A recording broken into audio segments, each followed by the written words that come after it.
नमस्कार दोस्तों, share market में एक बड़ी गिरावट आज आप लोगों को देखने को मिली है। 2020 के बाद आज 2022 में ये गिरावट आप लोगों के सामने है और आप लोगों ने 2020 से सीखा है कि बाय एंड डिप करना है, क्योंकि जिस तरह से गिरावट आती है उसी तरीके से फिर ग्रोथ भी आती है और वो ग्रोथ अगले हाई को लेकर के चली जाती है दोस्तों।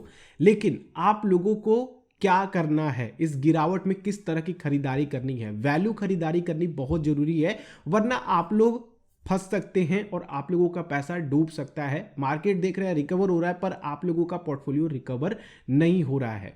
ऐसा दोस्तों बहुत से लोगों के साथ होता है, मेरे साथ भी हुआ है, इसलिए मैंने अपनी गलतियों से भी सीखा है और आप लोगों को भी बताने की कोशिश करूंगा कि किन गलतियों को आपको नहीं करना है और किस पे आप लोगों को फोकस करना है और किस तरीके के सेक्टर को आप लोग देख सकते हैं आने वाले समय के लिए, जिससे कि आप लोगों को इस गिरावट में अच्छे वैल्यू स्टॉक मिल सके।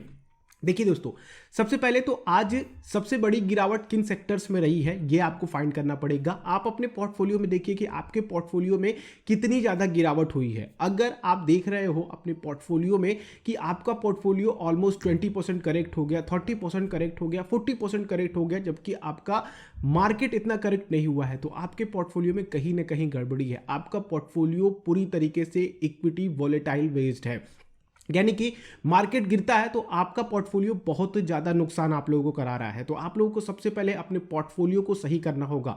आप अपने पोर्टफोलियो में कुछ ऐसे स्टॉक को शामिल कीजिए जो वैल्यू स्टॉक हो, जिनमें ग्रोथ अच्छी हो सके और आप लोगों को इस समय वो सही वैल्यू पे मिल रही हैं। जैसे कि मान लीजिए कि आपने कोई स्मॉल कैप या फिर मिड कैप स्टॉक को शामिल किया है जो कि 20% करेक्ट हो गया, आपका पूरा पोर्टफोलियो आधा कर दिया उसने, ठीक है। जो इस तरह के स्टॉक आपके पोर्टफोलियो पे ज़्यादा इफेक्ट डाल रहे हैं तो उनको आप लोग ऐड करने से बचिए, बशर्ते कि आप लोग उन स्टॉक्स को ऐड कीजिए जो आपके पोर्टफोलियो को बहुत ज़्यादा इफेक्ट नहीं डाल रहे हैं, जिनकी वैल्यू काफ़ी अच्छी है, जिनकी फंडामेंटल काफ़ी अच्छी है। दूसरी चीज़ दोस्तों कि आप ऐसी कंपनी पे फोकस कीजिए जिनकी हाई अर्निंग हो, जिनके आउटलेट्स ज़्यादा हो। जैसे कि मान लीजिए कि रिलायंस पे आप लोग फोकस कर सकते हैं। आप लोग बैंकिंग सेक्टर में कुछ ऐसे स्टॉक को, वैल्यू स्टॉक को चूज कर सकते हैं जो आपको बेहतर रिटर्न दिला सके विथ गुड फंडामेंटल। जैसे कि मेरी एक पिक है, अगर मैं बैंकिंग सेक्टर में जाना चाहूं तो आईसीआईसीआई बैंक एक मेरे लिए बेहतरीन पिक हो सकती है।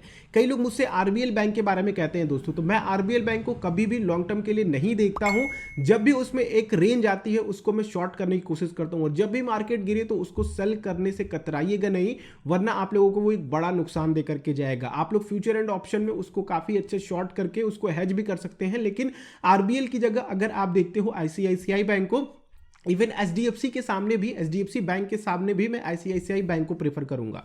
तो ये मेरा मानना है दोस्तों। आप लोग बताइए कि आप लोग क्या करना चाहते हो, नीचे कमेंट कीजिएगा बैंकिंग सेक्टर में।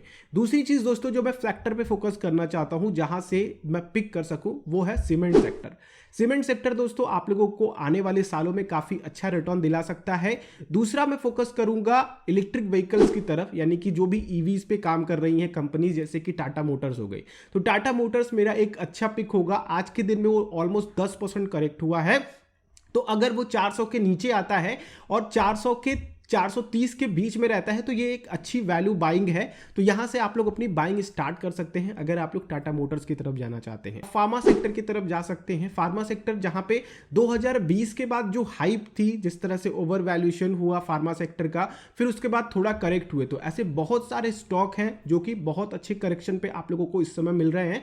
तो आप फार्मा सेक्टर को भी देख सकते हो। रियलिटी कंपनीज मुझे काफी अच्छी बेट लगती है आने वाले समय के लिए।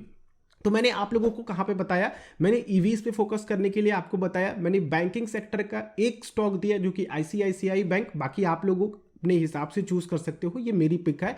फिर मैंने सीमेंट सेक्टर की बात करी दोस्तों, ये कुछ फोकस्ड सेक्टर हैं जिनमें कि मुझे वैल्यू पिक करना है और अपने हिसाब से मैं कुछ अच्छे स्टॉक को चूज करके अपने पोर्टफोलियो में ऐड करूंगा। बाकी दोस्तों पूरा कंक्लूड करें हम लोग, तो आप ध्यान रखिएगा कि सेलिंग से बचिएगा, क्योंकि आपका पोर्टफोलियो बहुत बड़ा नुकसान करा सकता है अगर आप सेल कर सकते हैं। क्योंकि इस तरह की जो सिचुएशन है, आप लोगों को एक दिन रेड दिख रहा है, दूसरे दिन ग्रीन देखने को मिलेगा। तो ध्यान रहे दोस्तों कि आप लोगों को कुछ अच्छे वैल्यू स्टॉक को पिक पिक करके अपने पोर्टफोलियो में ऐड करने हैं, ना कि अपने पोर्टफोलियो से स्टॉक्स को निकालने हैं।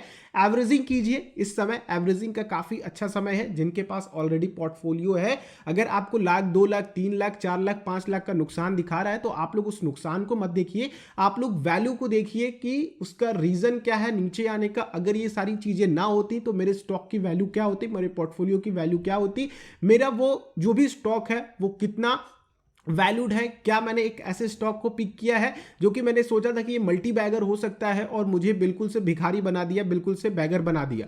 तो आप लोगों को उन स्टॉक्स को भी बेचने से बचना चाहिए, क्योंकि जब मार्केट थोड़ा सा रिकवर होगा, जब बुल अपना कंट्रोल दोबारा से लेंगे तो उसको थोड़ा खींच ले जाएंगे और आप लोगों को अपनी गलती सुधारने का मौका मिलेगा। बाकी अगर आप लोगों को लगता है कि वो वैल्यूड स्टॉक है तो उनको और ऐड कीजिए। एक यही आप लोगों के लिए सलाह रही, क्योंकि दोस्तों आज मेरा भी पोर्टफोलियो ऑलमोस्ट 3.5% का करेक्ट हुआ है। तो मैंने कुछ को ऐड किया है, कुछ मैंने बचा करके रखा है अपना पैसा कि अगर मार्केट में कल और गिरावट आती है तो मैं और स्टॉक्स को ऐड करूंगा और एवरेजिंग करने की कोशिश करूंगा और मैं एक अपनी वैल्यू प्राइस लेकर के आऊंगा कुछ अच्छे स्टॉक्स की। आप लोग क्या करने वाले हैं नीचे कमेंट करके बताइए। आप लोगों को अगर ये वीडियो अच्छी लगी हो तो लाइक कीजिएगा, दूसरों के साथ शेयर कीजिएगा। चैनल पे अगर आप लोग नए हैं सब्सक्राइब कर लीजिए, इस तरह की वीडियोस मैं आप लोगों के लिए लेकर के आता रहता हूं। हम लोग नेक्स्ट वीडियो में मिलते हैं। आप लोगों का दिन शुभ हो। जय हिंद।